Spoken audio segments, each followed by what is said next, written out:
ایک زمانے میں افریقی سوانا کے دل میں ایلا نامی ایک نوجوان ہاتھی رہتا تھا۔ ایلا اپنے ریوڑ میں دوسرے ہاتھیوں کی طرح نہیں تھی، وہ متجسس اور بہادر تھا۔ جبکہ ہاتھیوں کے دوسرے بچے مٹی میں کھیلتے اور اپنی ماں کے قریب رہتے ہوئے گزارتے تھے، ایلا نے اپنے سامنے پھیلے ہوئے وسیع سبز میدانوں کو تلاش کرنے کا خواب دیکھا۔ ایک دھوپ والی صبح، جیسے ہی سورج کی سنہری کرنوں نے آسمان کو پینٹ کیا، ایلا اپنی آنکھوں میں چمک کے ساتھ بیدار ہوئی۔ اس نے فیصلہ کیا کہ آج وہ دن ہے جب وہ اپنے عظیم مہم جوئی کا آغاز کرے گی۔ خاموشی سے وہ سوئے ہوئے ریوڑ سے دور اور لمبی گھاس کی طرف لپکی، اس کا چھوٹا سا تنے جوش و خروش سے اونچا تھا۔ جیسے ہی ایلا نے سوانا کی گہرائی میں قدم رکھا، اس کا سامنا ایک سمجھدار بوڑھے ہاتھی سے ہوا جس کا نام دادا ٹسک تھا۔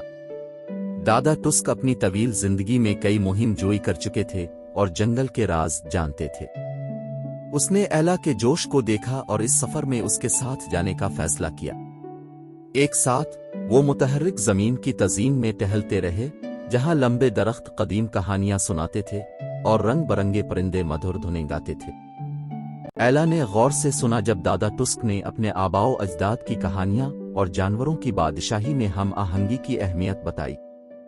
ان کا سفر انہیں ایک چمکتے ہوئے پانی کے سوراخ تک لے گیا، جہاں ہر طرح کے ہاتھی اپنی پیاس بجھانے کے لیے جمع تھے۔ ایلا یہ دیکھ کر حیران رہ گئی اور پانی میں چھلک پڑی، چنچل ہاتھیوں کے بچھڑوں کے درمیان نئے دوست بنانے لگی۔